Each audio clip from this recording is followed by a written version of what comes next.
Qui est la meilleure candidate ou le meilleur candidat pour diriger votre ville demain? Bonsoir à toutes et à tous et bienvenue dans cette émission spéciale débat élection municipale 2020 J-11. Avant le premier tour et pour la première fois cette année, France 3 vous propose en soirée des débats exceptionnels consacrés aux principaux points chauds de la région. Place tout à l'heure en deuxième partie de soirée à Lens, en simultané Dunkerque pour la Côte d'Opale. Mais on commence avec l'une des villes qui sera sous les feux des projecteurs au niveau national en lice. Un ministre qui pourrait offrir à la majorité présidentielle une de ses victoires. On met le cap sur Tourcoing.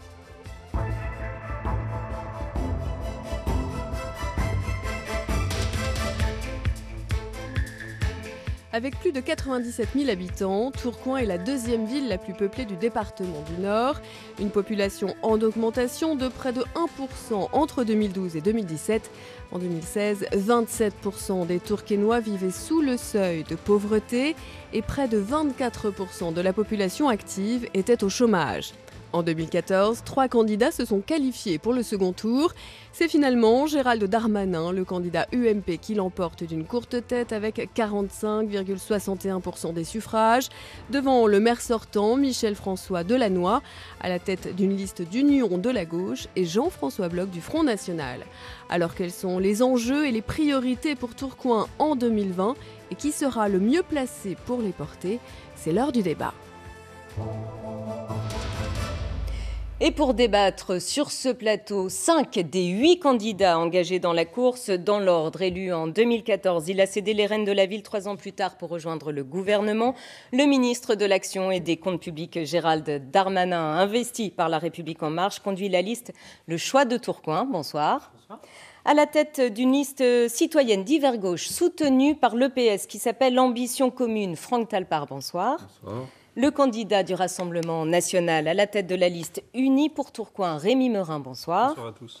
Numéro 1 sur la liste Tourcoing solidaire et engagé qui réunit Génération, Ensemble, la France Insoumise et le Parti communiste, Maurice Develot, bonsoir. Bonsoir.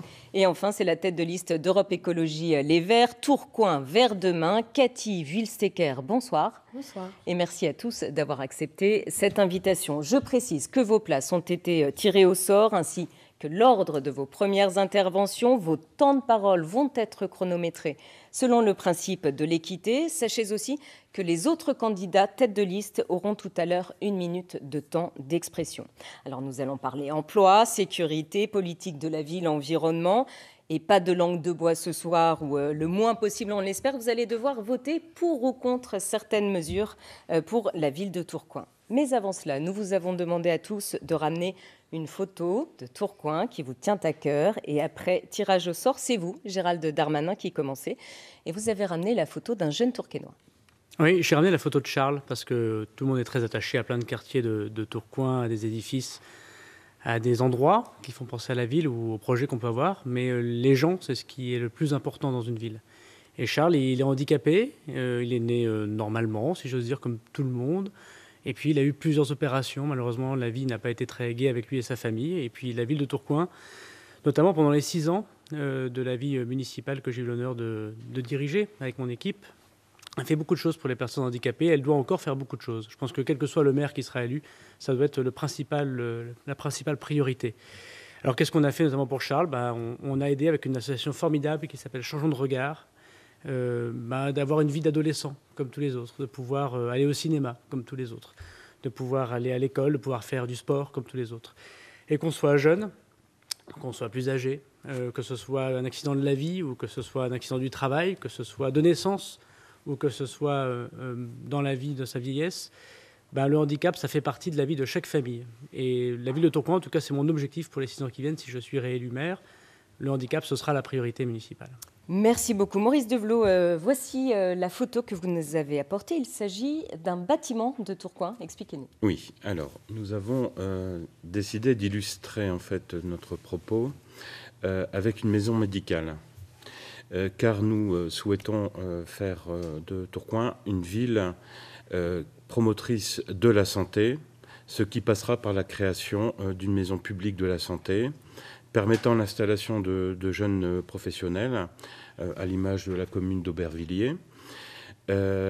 Alors que Tourcoing connaît aujourd'hui un manque de médecins généralistes du fait des départs en retraite et notamment des médecins qui ne sont pas remplacés, tout comme le manque criant de spécialistes.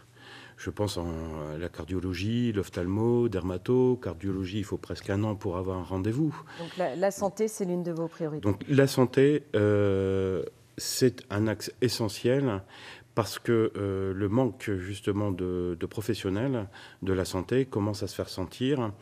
Et, on va peut-être essayer d'accélérer pour avoir le temps d'aborder toutes ces thématiques après. Merci beaucoup Maurice Develot. Cathy Wühlstecker, voici votre photo, c'est votre permanence. Tout à fait. La raison pour laquelle j'ai choisi cette photo, c'est que depuis début février, les Tourquenoises et les Tourquenois se pressent rue Saint-Jacques pour nous poser des questions sur notre projet, bien sûr, mais aussi pour participer à des ateliers zéro déchet, à des débats, à des rencontres. Ils ont énormément de questions sur l'écologie les intéresse. Et nous, ce qu'on leur explique, c'est que l'écologie, c'est positif et c'est pour tout le monde. Ce qu'on porte comme projet, juste en face de notre permanence, dans l'ancien cinéma ABC rue Nationale, c'est un projet d'université populaire de l'écologie et de la culture, de façon à ce que les Tourquenoises et les Tourquenois puissent se partager savoir et savoir-faire, apprendre à cuisiner, à coudre, à réparer, à fabriquer. C'est important pour nous. C'est ce que vous avez voulu symboliser avec cette photo. Tout à fait. Rémi Meurin, vous avez opté pour une vue de la ville.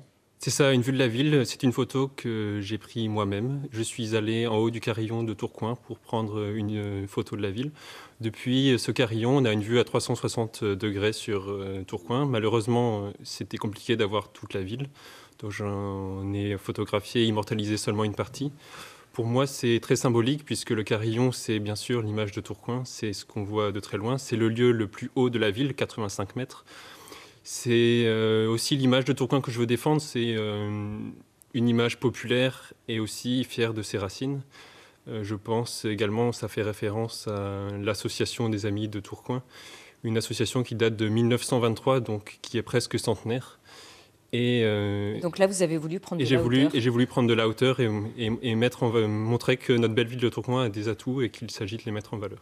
Franck Talpart, vous avez choisi la photo d'un bâtiment comme Maurice Develot. Oui, tout à fait. D'abord, je veux dire à partir de cette photo que ceux qui pouvaient en douter, le doux soleil de Tourcoing n'est pas une légende. J'ai choisi cette photo aussi parce que notre ville est belle et qu'il faut le montrer. Plusieurs choses. La nature, qui doit reprendre sa place en ville. La culture, parce que le bâtiment, c'est une médiathèque et un bâtiment combien essentiel dans une ville qui se veut ouverte et créative. Et puis l'architecture qui allie au fond le passé de Tourcoing et puis qui nous projette vers le futur. Alors oui, Tourcoing a eu et a encore beaucoup d'atouts, beaucoup de potentiel, énormément de ressources, mais on est obligé de faire le constat aujourd'hui qu'elle perd son souffle et c'est au fond ce qui nous préoccupe et c'est ce qui nous amène à nous mobiliser aujourd'hui. Mais je crois que c'est le débat dont nous allons discuter ce soir. Eh bien justement, on va en venir à vos propositions. Et tout d'abord, à Tourcoing, des rideaux baissés sur les devantures de nombreux commerces, un centre-ville plombé par la concurrence des surfaces commerciales qui se trouvent autour de la ville. Le taux de vacances des commerces se situerait entre 30 et 35% dans l'hypercentre. Gérald Darmanin, vous aviez pourtant engagé plusieurs mesures pour tenter d'attirer de nouveaux commerces. Au final, un tiers de magasins vides. Est-ce que c'est là un des points noirs de votre mandat ? Tourcoing, c'est une ville de 100 000 habitants qui est à côté d'autres grandes villes. C'est le cas de Lille, c'est le cas de Roubaix. On n'est pas au milieu d'un département où serait la ville-préfecture. Et l'erreur faite par la majorité précédente, je m'en excuse auprès de Franck Talpart, c'est d'avoir construit Promenade de Flandre. C'est une grande erreur, d'avoir concurrencé nos commerces centre-ville. Et peut-être même le Auchan Saint-Christophe.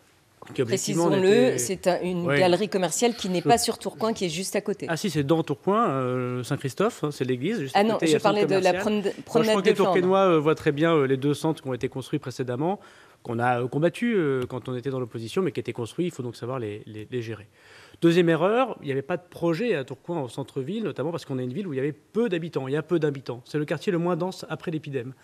Donc on a lancé un certain nombre de projets, ce qu'on appelle le quadrilatère des piscines. On a rénové l'école de natation où l'IMA s'est installée. On a fait des grandes expositions, on a construit une école. Charles de Gaulle, on a prévu 400 logements, une salle de spectacle en centre-ville, la médiathèque. Tout à l'heure, on en parlait, une médiathèque en plein centre-ville, à la place du Crédit du Nord. Puis on a aidé des commerçants aussi très courageux à s'implanter. Et ces commerçants très, très courageux à s'implanter, ils ont bien sûr grâce à leurs économies, à leurs efforts et à leur sourire qu'ils s'implantent et ils font commerce, mais aussi grâce à l'aide de la ville, l'aide de loyer ou l'aide à la taxe foncière. Le torréfacteur s'est installé grâce à l'aide de la ville. C'est le cas du libraire Le Furet du Nord qui va arriver, oui. mais aussi Livre en Or qui était là, la boulangerie 4 Graines. C'est le cas du restaurant Le Festival. On pourrait multiplier les choses. Il y a encore beaucoup de choses à faire. C'est ça. Alors d'abord parce qu'il faut que les gens peut-être arrêtent d'acheter sur Internet, aillent moins dans les centres commerciaux. C'est ce qu'ils font d'ailleurs de plus en plus. On le voit bien avec la grande distribution. Et nous, on doit rendre encore le centre-ville plus attractif. Donc on a fait une première partie. Il est certain qu'il faut en faire une deuxième. Et notamment, ce projet du quadrilatère des piscines va beaucoup nous y aider. La ville doit-elle financer l'installation de commerces en centre-ville? Nous vous avons demandé justement de voter. On va découvrir à l'écran vos réponses. C'est oui pour Gérald Darmanin, oui aussi pour Franck Talpart, Rémi Meurain et Maurice Develot. Un seul nom, celui de Cathy Wildstecker. Vous allez nous dire pourquoi tout à l'heure. Alors, Franck Talpart, par exemple, que comptez-vous faire, vous, pour redynamiser le centre-ville? Écoutez, je crois que, je ne partage pas, bien sûr, le constat de Gérald Darmanin, qui, au fond, a l'air de repousser sur la majorité précédente l'État et le manque de dynamisme du centre-ville. Il fallait faire Promenade des Flandres ou pas? Alors, sur Promenade des Flandres, d'abord, le projet n'était pas celui qui a été réalisé. C'est un projet qui devait se limiter à l'équipement de la maison, et ce n'est pas le projet qui est aujourd'hui en place. Donc je pense que c'est un élément assez déterminant dans ce qui se passe. Mais simplement, pour revenir au centre-ville de Tourcoing, je pense qu'il faut effectivement accompagner les commerçants. Je pense qu'il aurait fallu aujourd'hui, et on ne peut pas se dédouaner, Gérald Darmanin, du manque d'initiatives qui ont été prises par la ville pour le commerce aujourd'hui. Je pense qu'on a des acteurs du commerce, des commerçants qui sont aujourd'hui isolés, il faut les fédérer. Et ça, c'est le rôle de la ville, de les accompagner aussi, bien sûr, c'est ce qu'on évoque. Je crois qu'il faut aussi remettre des moyens, un manager pour le centre-ville, en lien avec l'Office du tourisme, parce qu'il faut absolument qu'on crée les synergies entre les événements tourquenois et le commerce, ce qui n'est pas en place aujourd'hui. Il faut bien sûr accompagner directement les commerçants sur des aides, sur la fiscalité, bien sûr.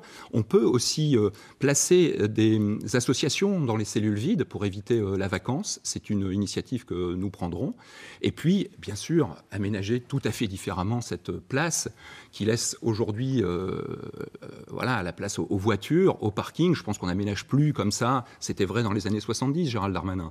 Mais c'est plus comme ça qu'on ramène les gens au centre-ville. Il y a d'autres choix à faire. De parkings ont été créés, c'est ça. Oui. Mais je pense qu'il faut rendre cette place animée. Nous l'animerons tous les week-ends. Et puis, il faut rendre cet espace plus festif, plus joyeux. Alors, Cathy Wildstecker, vous avez voté contre un coup de pouce financier de la mairie pour soutenir les commerces. Pourquoi ?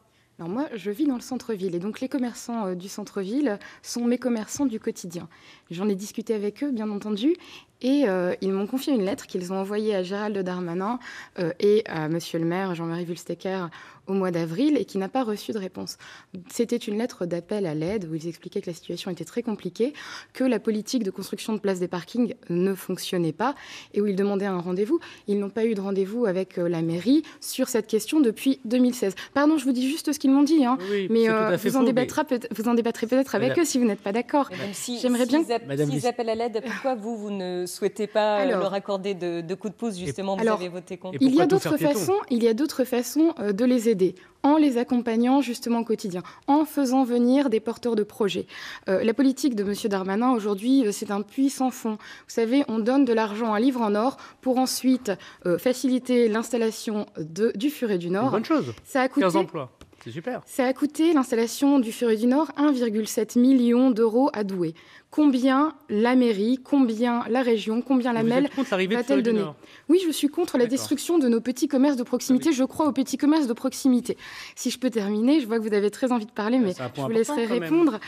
Nous, ce qu'on propose, c'est de redynamiser le commerce grâce à un autre cadre de vie, plus d'espace vert et puis surtout un changement des mobilités. Vous savez, 80% des commerces... vous les accompagnez comment, ces commerces, si ce n'est pas financièrement? Justement, je vous l'explique, on les accompagne en changeant le centre-ville de Tourcoing, en le rendant agréable. Il faut apaiser la ville, il faut que les gens aient envie de venir. Aujourd'hui, que font les gens? Ils prennent leur voiture et ils vont à Lille. Ou alors, effectivement, ils vont à la promenade de Flandre. Vous savez, les écologistes sont très tranquilles là-dessus. Ils ont toujours voté contre. 80% des clients donc, des commerces sont des piétons, sont des cyclistes, sont des utilisateurs des transports en commun.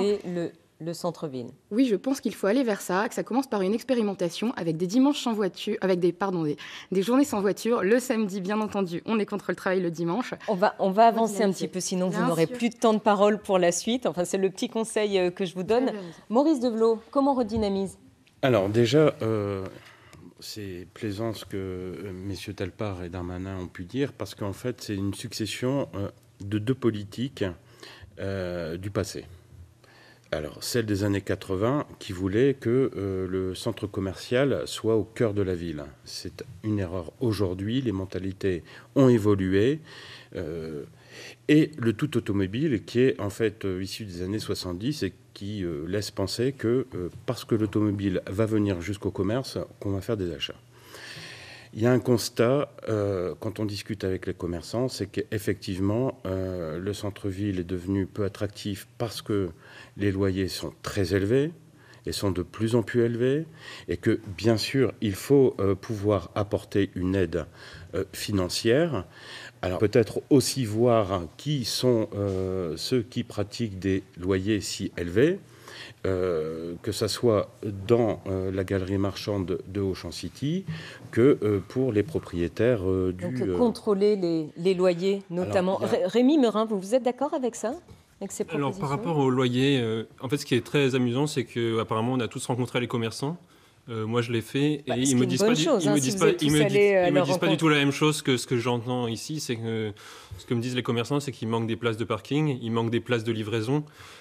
Ça provoque des problèmes de double fil, notamment dans la... Vous n'êtes pas allé voir les mêmes, alors? Apparemment, oui, c'est ce que je peux... Ah, mais c'est pas contradictoire, le fait d'avoir des loyers élevés. Alors, que préconisez-vous?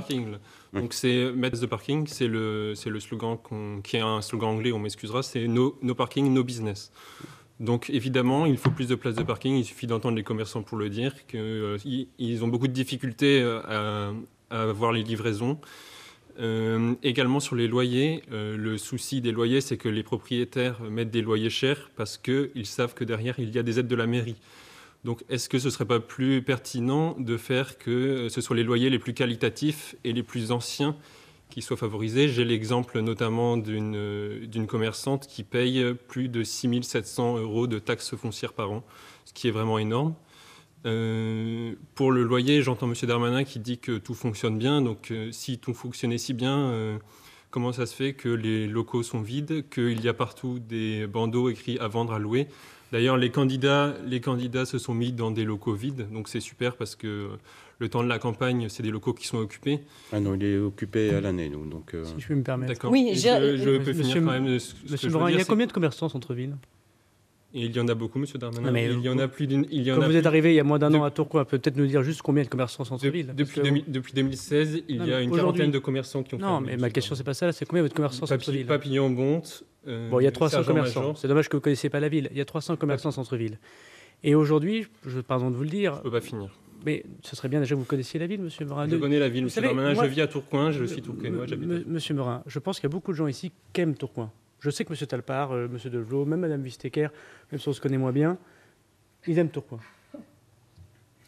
Vous n'arrêtez pas de dénigrer la ville. Comment vous voulez être le maire d'une commune? Pas la ville, bien comment vous voulez être maire d'une commune où vous dites à chaque fois, dans toutes vos publications et dans toutes vos prises de parole, c'est moche, c'est insécurisant, c'est sale, il n'y a personne.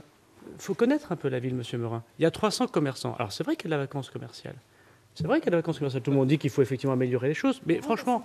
50% selon les commerçants dans la lettre qu'ils vous ont envoyée. Ce n'est pas tout à fait vos chiffres. Pardon de me dire, Mme Wistecker, je sais que vous tenez avec le Front National, mais quand même, ils ont été reçus le 19 avril, le 11 juin, le 3 juillet, le 8 octobre et le 17 octobre, les commerçants, suite notamment à la lettre. Voilà. Donc, pardon, juste, M. Morin, si on peut être d'accord pour le reste de la campagne, il reste une vingtaine de jours, parlez en bien de Tourcoing. C'est pas un laboratoire. Je fais ça tous les jours, monsieur. Si c'est pas un laboratoire pour le Front National. On va enchaîner sur la suite de vos propositions. Perturber les débats. Alors, on va revenir aux préoccupations des électeurs. Et justement, l'une des principales préoccupations des Tourquenois et des Français de façon générale, c'est la sécurité. Tourcoing compte aujourd'hui 61 policiers municipaux. En faut-il davantage? Vous avez voté, on regarde. C'est oui pour Gérald Darmanin. Rémi Merin et Cathy Wistecker. On va voir les votes qui vont apparaître, voilà, à l'écran. C'est non pour Franck Talpart et c'est non aussi Pour Maurice Develot, Franck Talpart, pourquoi ne pas vouloir davantage de policiers municipaux? Bien, parce que d'abord, moi, je ne veux pas qu'on fasse de surenchère sécuritaire au moment des municipales. Je connais le sujet, puisque je me suis occupé de la prévention et de la sécurité pendant le mandat précédent. À la ville de Tourcoing. À la ville de Tourcoing, bien sûr. Gérald Darmanin a engagé des policiers municipaux, c'est très bien, c'est une bonne mesure, il fallait le faire, mais néanmoins, ça reste une préoccupation forte pour les Tourquenois. Et donc, on voit bien que la question des moyens n'est pas la seule réponse à la question de la sécurité. Il y a une question aussi de stratégie. Et nous avons une stratégie simple, au fond. C'est bien d'intervenir quand il y a un problème, mais c'est mieux de s'organiser pour que le problème ne survienne pas. Et c'est pour ça que nous voulons mettre la police municipale dans les quartiers, mettre la police municipale sur le terrain. Et il n'y a pas nécessité aujourd'hui d'augmenter l'effectif. Je crois que c'est une vraie question, c'est une question d'articulation aussi, de positionnement de la police municipale, d'articulation des différents moyens de police, de l'articulation entre la police municipale, la police nationale et les moyens de prévention que nous devons remettre aussi sur le terrain. D'abord, sur les caméras, oui, il en faut, mais pas systématiquement. Et c'est vrai que je préfère, je le dis parce que M. Darmanin s'était un peu moqué de moi quand j'avais dit ça, mais je préfère une ville dans laquelle on se parle plutôt qu'une ville dans laquelle on s'observe. Et enfin, si on veut parler de sécurité, il y a une vraie question qui est qu'une femme meurt tous les 3 jours sous les coups de son conjoint. Ça, c'est une vraie réalité de violence et d'insécurité. Eh bien, nous ferons de la lutte contre les violences faites aux femmes la cause du mandat. Maurice Develot, vous ne voulez pas non plus davantage de policiers municipaux. Pourquoi? Tout simplement parce que assurer la tranquillité de nos concitoyens est un devoir pour la municipalité. Mais dans notre programme, nous souhaitons la création de 4 maisons, donc décentralisées dans la ville, de services communaux de base, avec un poste d'îlotage pour la police municipale, la propreté et les services administratifs. Donc en fait, avec 61 agents actuellement, il y a moyen de redéployer les effectifs sur la ville, et notamment par des équipes pédestres, pour qu'il y ait un contact, un visuel avec la population. Aujourd'hui, les Tourquenois ne connaissent pas leurs policiers municipaux parce qu'on a un peu dévoyé la fonction des policiers municipaux qui font le travail de la police nationale. Eh bien, que l'on revienne, et je rejoins M. Talpart sur ce plan-là, à une police de la proximité. On a fait les comptes. Tourcoing compte 6,1 policiers pour 10 000 habitants. C'est déjà plus que la moyenne nationale qui s'établit à 4,6. Rémi Meurain, vous avez du retard sur votre temps-parole. Vous voulez davantage de policiers. Vous affirmez dans votre programme vouloir mettre fin au trafic en concertation également avec les habitants. Ça m'a interpellée. Oui. C'est-à-dire, expliquez-nous. Oui, parce qu'on ne peut pas faire l'économie d'une implication des habitants pour la fin des trafics. Moi, je souhaite avoir une police municipale effective 24 heures sur 24, 7 jours sur 7. Donc ça passe bien évidemment par un renforcement des effectifs, puisque si on demande plus à la police, ils ont besoin d'avoir plus de moyens. Donc chaque année, nous comptons augmenter les effectifs de manière significative. Je souhaite également, si je suis élu maire, que la délégation de la sécurité me soit directement rattachée. Donc il n'y aura pas d'adjoint à la sécurité et je m'occuperai personnellement du dossier sécurité. Et alors, que peuvent faire les habitants, excusez ma curiosité, mais que peuvent faire les habitants pour lutter contre ce trafic? Des signalements, ça passe par des rondes régulières, un contact en fait. Un contact entre la police et une police de proximité. Une milice privée. Comment? Une milice privée. Une police municipale, monsieur. Ouais. Si je peux me permettre. Je peux finir, s'il vous plaît, parce que j'ai un peu de retard sur mon temps de parole, s'il vous plaît. Parce que... ce que alors, on va peut-être laisser M. Darmanin réagir et je vous redonne la parole après. M. Meurain est croyant et père pratiquant parce que pendant 6 ans, le Front National au Conseil municipal, notamment M. Gouel, qui fait partie de votre liste, en troisième, ils ont voté contre l'augmentation des policiers municipaux au Conseil municipal. Contre, parce qu'effectivement, on les a augmentés. Contre le nombre de caméras qui augmente, contre les brigades motocyclistes. Et maintenant, vous nous expliquez, parce que c'est les élections, est-ce que vous surfez sur une vague populiste, vous nous expliquez que vous êtes pour tout. Pardon, M. Meurain, mais il faut juste être cohérent, vous êtes une supercherie. Vous savez combien ça coûte d'augmenter un policier municipal? Combien ça coûte un policier municipal par an? C'est un prix qui vaut la peine d'être Non, mais pris, monsieur Darmanin, puisque la sécurité, c'est la première des... Très bien, vous avez raison, je les ai augmentés de 15 effectifs, donc je suis tout à fait d'accord avec vous. Je vous félicite, on est d'accord. Combien ça coûte un policier municipal? Un policier municipal, son salaire, c'est environ 1 700 € par mois. Mais combien par an? C'est chargé, ça coûte 40 000 €. Vous le dites, pourquoi vous n'êtes pas précis? Pourquoi vous voulez faire 24 heures sur 24? C'est intéressant. Moi, je pense qu'il faut faire 24 heures sur 24. C'est ce que vous avez aussi dans inscrit dans votre Exactement. programme. Oui, parce que comme j'ai pas vu l'honneur de faire monsieur Morin, je suis très heureux. Justement, monsieur Darmanin, je pourrais vous présenter mon programme et là, je vous le donnerai à la sortie. Oui, non, mais j'aimerais bien l'avoir dans la boîte aux lettres parce que j'habite Tourcoing. Je vous l'envoie ce soir, monsieur Darmanin. Mais monsieur Morin, ce qui serait bien, c'est que, y compris si vous êtes dans l'opposition, ça peut arriver, est-ce que vous allez déconnecter le discours populiste que vous avez? Je pense que M. Delvaux a raison de vous attaquer pour dire que c'est quand même un peu étonnant vos prises de parole. Et de l'autre côté, quand vous êtes en responsabilité, vous votez contre tout. En fait, vous n'avez pas envie de résoudre les problèmes. La vérité, c'est que le Front National, il n'a pas envie de résoudre les problèmes des Tourquenois. Il a envie de surfer sur les problèmes. Parce que quand les gens ont des problèmes, on peut tout à fait les comprendre. Ils peuvent être énervés, ils peuvent voter Front National. Quand on résout les problèmes, quand on baisse la sécurité, comme on l'a fait à Tourcoing, même s'il y a encore évidemment du travail à faire, eh ben, il y a moins de gens qui votent Front National. Vous, en fait, vous n'avez pas envie de régler les problèmes. Donc, en fait, vous résolvez tellement bien les... S'il vous plaît, je peux répondre quand même. Alors, vous résolvez tellement bien les problèmes que les habitants veulent changer de politique.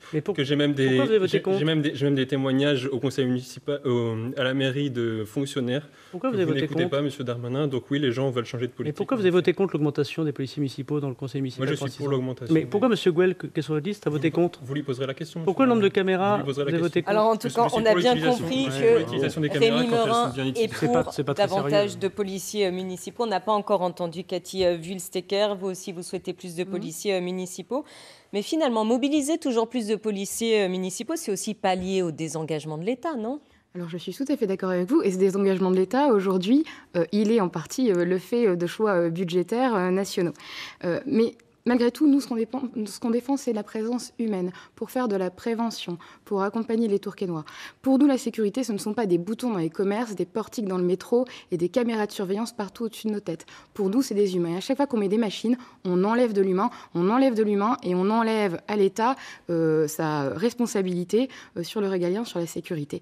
Donc, moi, je le dis très clairement, vu le coût des caméras, vu le coût ne serait-ce que de maintenance, 10 000 € par an pour une caméra. Moi, je préfère des humains aux gadgets. Je préfère des policiers, d'ailleurs, à pied plutôt qu'en voiture, en permanence.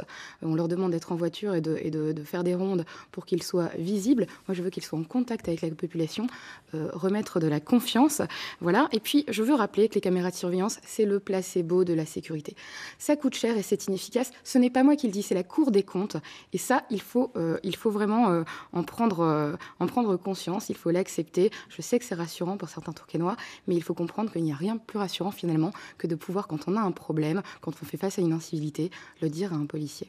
Donc plus de policiers et des policiers à pied. Allez, on s'offre une respiration avec le regard de Simon Colaone sur cette campagne, les municipales en mode décalé. C'est à Skip pour À ce qu'il paraît. On est à Tourcoing, à Skip, avec un candidat ministre. La campagne s'annonce difficile.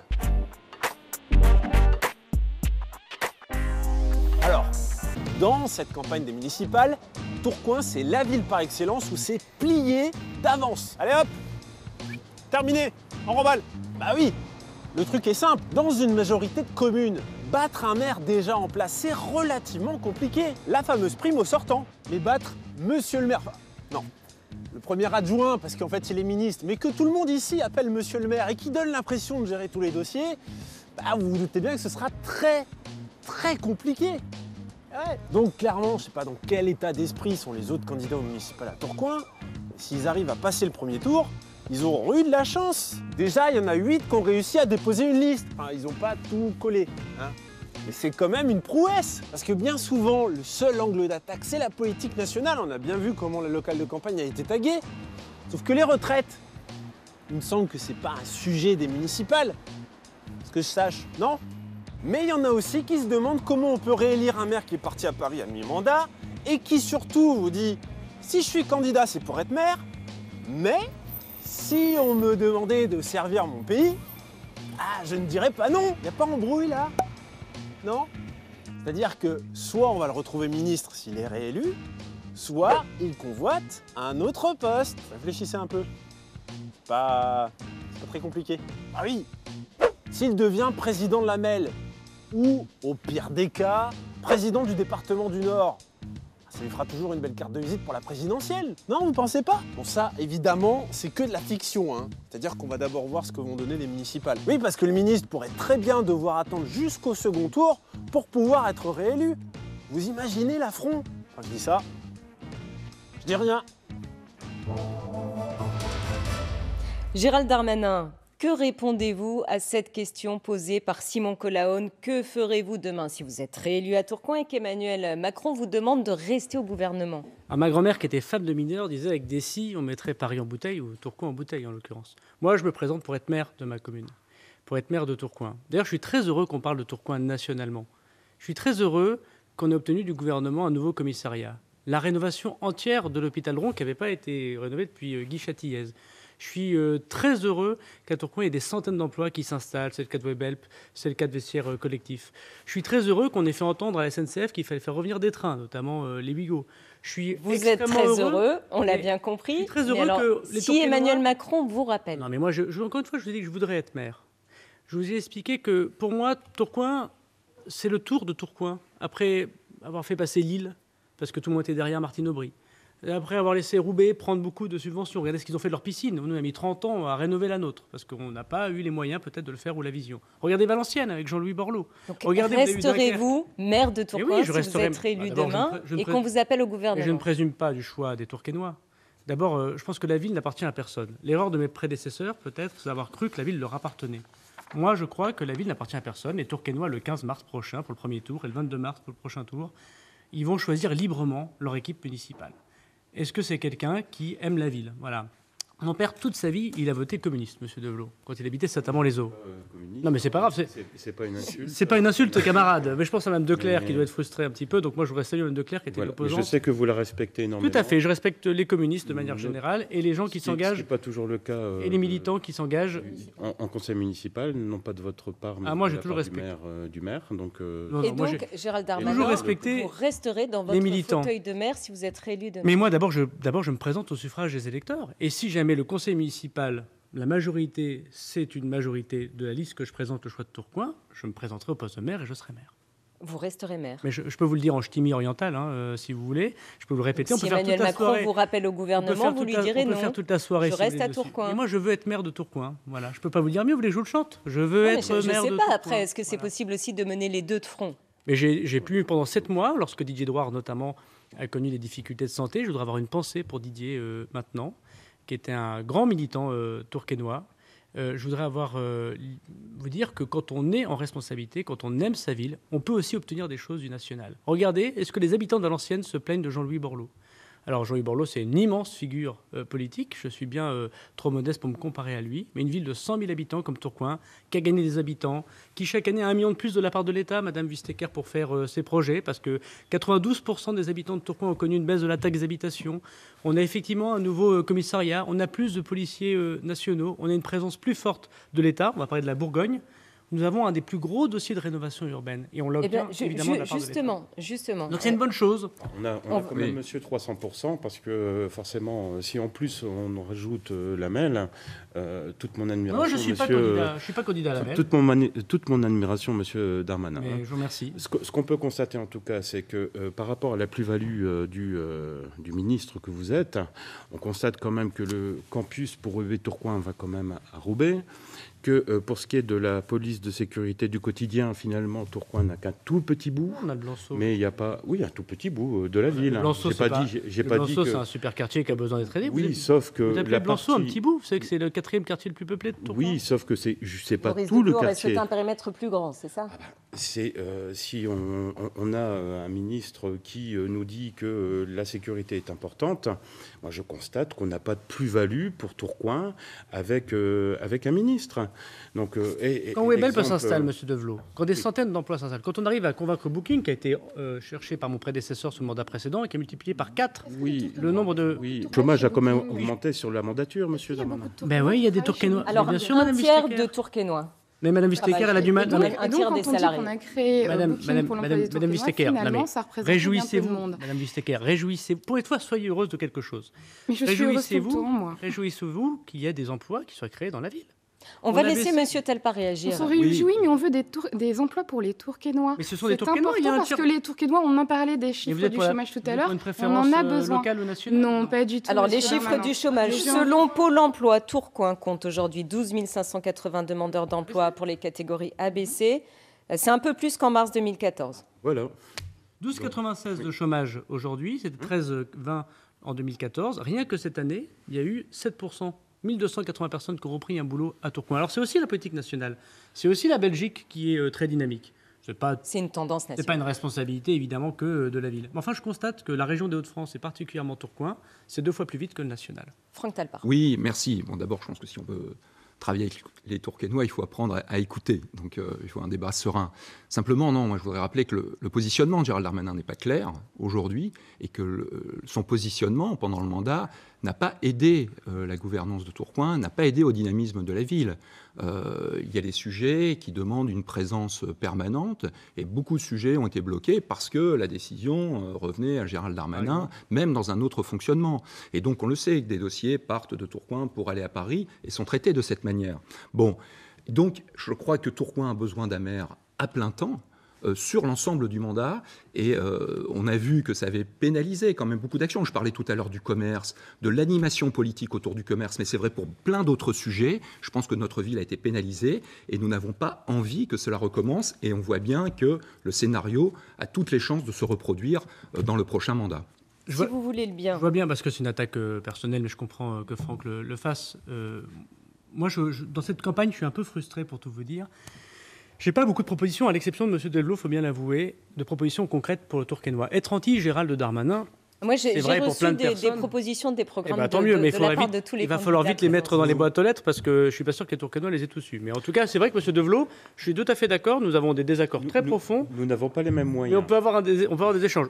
Nous n'avons pas la possibilité. Il suffit qu'un certain nombre de personnes vous aident. Comme dirait l'autre, parce que c'est vrai. M. Delvaux, il suffit qu'un certain nombre de personnes. Un document de campagne de 28 pages en format journal. C'est très bien. Je dis, nous n'avons pas les mêmes moyens. M. Delvaux, c'est tout à fait normal. Les militants. Je vous ai dit, notamment dit du bien. Si vous voulez bien, on va avancer pour revenir aux mesures quand même. Juste pour dire qu'être anti-Gérald Darmanin, quand bien même je serais battu aux élections municipales, ça ne donnera pas plus de sécurité aux Tourquenois. Ça ne donnera pas plus d'emplois aux Tourquenois. Moi, je pense qu'il faut surtout un projet pour les Tourquenois. On a une vision et un projet. On attend que les autres la présentent. Il reste 11 jours. On revient à vos propositions et je signale que M. Morin a beaucoup de retard au niveau du temps de parole. Parle beaucoup. Bah oui, parce que c'est actuellement la plus grande opération de rénovation urbaine en termes de surface au nord de Paris, cap sur le quartier de la Bourgogne qu'on évoquait à l'instant. Le plan de l'ANRU, l'Agence nationale pour la rénovation urbaine, va conduire à la démolition dans ce quartier de plus de 1200 logements. 670 seront réhabilités. 850 construits. Alors, faut-il reconstruire des logements sociaux à la Bourgogne? Vous avez voté. On va regarder le résultat. Gérald Darmanin, oui. Franck Talpa, oui. Rémi Merin, non. Maurice Develot ne se prononce pas. Cathy Wildstecker, non. Rémi Merin, pourquoi ce non? Alors, la question était un peu ambiguë. J'ai souhaité dire non, mais je veux expliquer ma réponse. C'est que les logements sociaux, de toute façon, c'est une obligation légale, puisque avec la loi SRU, vous devez en faire 20-25%. Mais le maire peut demander une dérogation. Oui, en effet. Mais ce que je souhaite surtout, c'est dire qu'il faut mieux répartir les logements sociaux dans tous les quartiers et éviter la stigmatisation, parce que la Bourgogne ne doit pas être uniquement réservée aux logements sociaux. Il doit bien évidemment y avoir aussi d'autres types de logements. Des logements davantage de mixité. Voilà, pour davantage de mixité, un habitat. De logements sociaux. Donc actuellement, oui, c'est près de 90% de logements sociaux. Vous voudriez ramener ce seuil à combien, Rémi Merin? Je n'ai pas les chiffres, c'est une... Oui, vous n'avez jamais les chiffres? Si, j'ai les chiffres. À combien alors? Et l'objectif, c'est de pouvoir avoir une mixité sociale et un habitat équilibré. L'objectif, c'est pas de faire 100% de logement social. L'objectif, c'est d'avoir un équilibre sur l'ensemble de la ville. Cathy Wildstecker, vous avez voté non également? Oui, alors étonnamment, je partage un petit peu l'avis de M. Morin, ça me surprend moi-même. Effectivement, moi je pense qu'il faut reconstruire des logements sociaux, il en faut même plus, mais sur tout le territoire de Tourcoing et pas uniquement à la Bourgogne. Ce quartier a besoin de mixité sociale et pour se développer, il a aussi besoin de commerce, de services et d'un meilleur cadre de vie. Alors vous les construisez où, les nouveaux logements sociaux? Dans quel il en quartier? faut dans tous les quartiers. Il faut du logement social et il faut du logement très social. Aujourd'hui, nous n'avons pas suffisamment de logements sociaux pour loger toutes les personnes qui à Tourcoing y auraient droit et notamment pour permettre aux jeunes de partir de chez leurs parents et à s'installer tout en restant à Tourcoing. Nous, ce qu'on souhaite, c'est que le nouveau quartier de la Bourgogne devienne un écoquartier avec tout type de logement. Un écoquartier, expliquez-nous. Un écoquartier avec du vert, moins de pollution. C'est important de construire différemment la Bourgogne. Aujourd'hui, le projet de Gérald Darmanin, c'est d'y construire l'allée. L'allée, c'est quoi? C'est une énorme route au milieu de la Bourgogne. Cette vision du désenclavement des quartiers qui passe par des grandes routes et beaucoup de pollution qui abîme les poumons des enfants et des personnes âgées, on trouve ça très grave. Il y a 1700 morts à cause de la pollution chaque année dans la Melle, 150 à peu près à Tourcoing si on rapporte ces chiffres. Des morts prématurées. Des morts prématurées, effectivement, c'est très grave. Ça nous semble irresponsable, le projet actuel, et surtout qu'il a été fait sans concertation avec les habitants. C'est pour cette raison que les écologistes à la Melle, qui sont très bosseurs et qui obtiennent beaucoup de victoires, se sont abstenus sur l'ANRU. Ils veulent un projet pour la Bourgogne, ils veulent un beau projet pour ses habitants, un beau projet pour les Tourquenois, mais un projet différent. Il faut vraiment agir ensemble. Franck Talpart, au-delà du logement, effectivement, comment on insuffle un vent nouveau sur ce quartier? D'accord. Alors, je reviendrai après, parce que je voulais quand même rassurer Gérald Darmanin. Hein. Il n'y a pas d'obsession contre Gérald Darmanin. Hein. C'est-à-dire que là, on se rapprochait de la maltraitance, presque. Oui. Non, notre bataille obsession, ce n'est pas Gérald Darmanin. Darmanin. Notre obsession, c'est Tourcoing, d'abord. Et ensuite, c'est la politique, effectivement, que mène Gérald Darmanin, qui est une politique très dure socialement, et qui est une politique qui n'a pas aidé Tourcoing. Et je redis que la gouvernance qui était celle de Tourcoing, la gouvernance qui a été celle de Tourcoing, je parle de la gouvernance, c'est une gouvernance qui n'a pas aidé la ville. Je reviens maintenant à la Bourgogne, d'abord pour dire que la Bourgogne, ce ne sont pas que des logements. La Bourgogne, ce sont d'abord des habitants, ce sont des écoles, c'est une jeunesse qui a des projets, au-delà du bien logement, sûr. Que fait-on à la Bourgogne? Voilà, alors ce que l'on fait, c'est qu'on accompagne effectivement dans des dispositifs. Aujourd'hui, il y a un centre social, il y a des écoles, il y a des équipements. Et donc, il faut absolument accompagner ces habitants et ces structures. Et puis, il faut d'abord travailler avec les habitants. Il faut les associer. Aujourd'hui, on voit bien que dans le projet qui est mené, ils ne sont pas associés.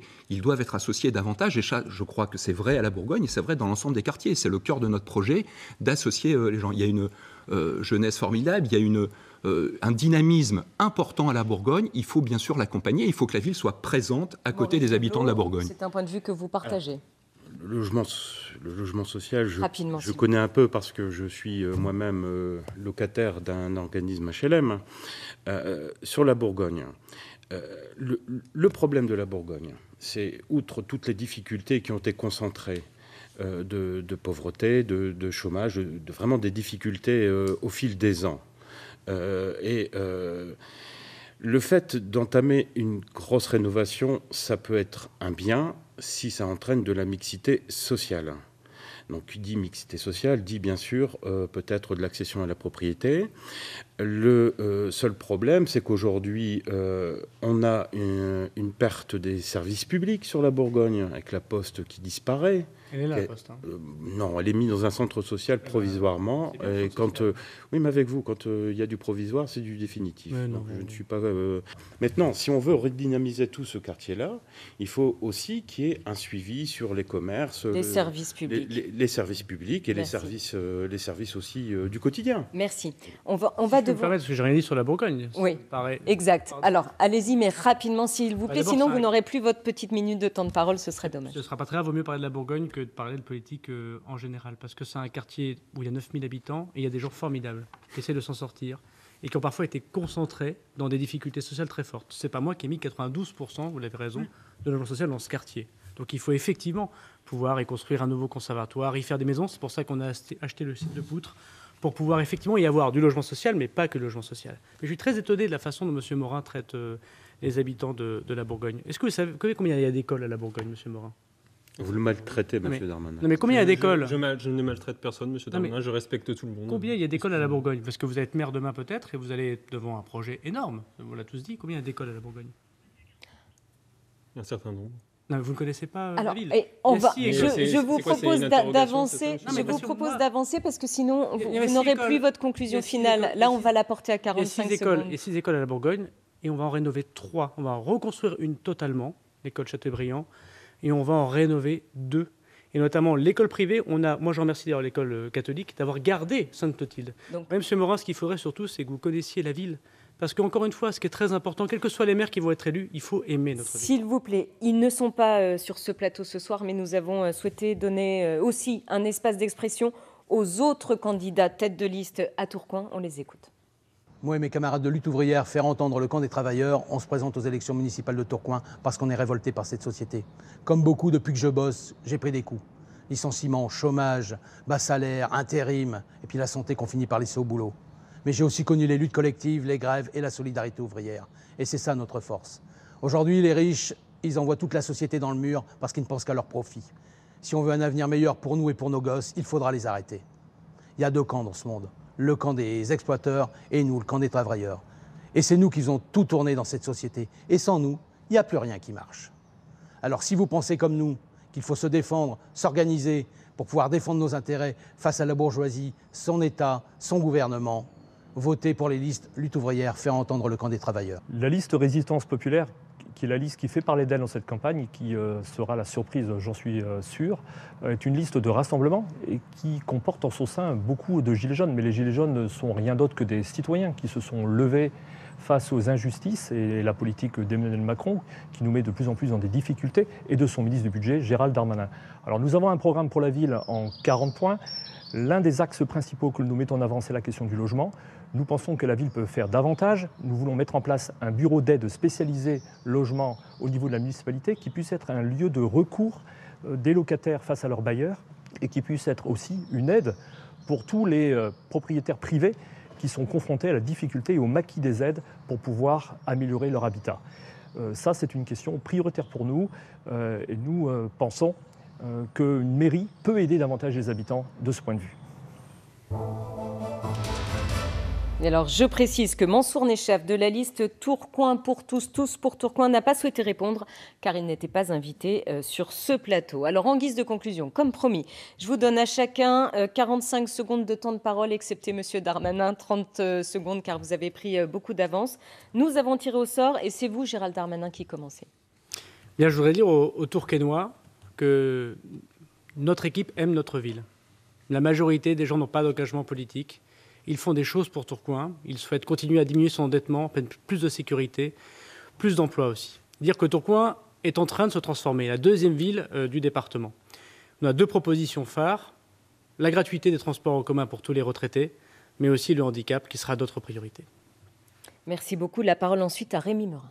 Donc, moi, je souhaitais compléter ce que M. Darmanin a dit tout à l'heure. Donc oui, en effet, j'aime la ville de Tourcoing, j'habite à Tourcoing. Je souhaite faire passer le message que nous sommes une liste d'union. L'union fait la force. Je souhaite rassembler toutes les personnes qui souhaitent une autre politique, aussi bien à Tourcoing qu'au niveau national. Je rappelle que la liste menée par Jordan Bardella aux dernières élections européennes est arrivée en tête. Donc c'est un appel à tous les électeurs qui souhaitent une autre vision pour Tourcoing. Un Tourcoing plus sûr, plus juste, une ville plus belle et plus propre. Et j'invite toutes les personnes de bonne volonté à voter pour moi le 15 mars prochain. À votre tour, Cathy Wildstecker. Alors sans surprise, je vais vous parler d'environnement. Je suis désolée qu'on n'ait pas pu aborder ce sujet pendant le débat. C'est une priorité aujourd'hui. Ce que nous proposerons avec Tourcoing Vert demain, c'est la création de nombreux espaces verts. C'est important pour la santé, c'est important pour la santé des Tourquenoises et des Tourquenois. Nous créerons un espace vert à 5 minutes à pied pour chacun. Et puis, nous planterons 10 000 arbres, environ 1 par naissance, et nous créerons une rue végétale par an. C'est important, c'est un rempart contre la pollution, c'est un rempart contre le réchauffement climatique. Et puis, ça fait du bien aux gens d'avoir un beau cadre de vie. Nous avons besoin d'embellir Tourcoing, c'est important. Et donc, voilà, c'est la priorité des écologistes. Vous le savez, ça change la vie des gens et c'est une priorité. Maurice Develot. Monsieur le ministre de la République En Marche, Votre gouvernement a décidé de recourir au 49.3 pour taire toute discussion à l'Assemblée nationale sur votre projet de réforme des retraites qui aura pour conséquence des pensions réduites tout en travaillant plus longtemps. Quel rapport avec la ville? Alors nous appelons les citoyens à répondre de la même manière et d'utiliser leur arme démocratique, le vote, en utilisant le 15.3 pour vous sanctionner. Le 15.3, c'est quoi? 15 mars. Merci. Enfin, le mot de la fin, Franck Talpart. Bien, écoutez, on pouvait penser qu'il n'y aurait pas de débat à Tourcoing, comme ça a été dit dans le reportage. Eh bien, il y en a un, et dans ce débat, il y a un collectif de citoyens qui est présent, un collectif de citoyens qui veut faire la ville avec les habitants demain, c'est important. Nous ne nous adressons pas, nous, à un électorat, parce que nous ne connaissons pas notre électorat, et nous voulons rassembler la ville, pas la rassembler pour les élections, mais la rassembler pour travailler sur l'ensemble du mandat avec eux. Ça, c'est ce que je voulais rappeler. Et puis, ce qui est important de dire, c'est que nous ne faisons pas le choix de Tourcoing pour les élections. Nous faisons le choix des élections pour Tourcoing. Et nous le faisons avec sincérité et responsabilité. Merci beaucoup. Voilà pour ce premier débat de la soirée consacré au municipal 2020.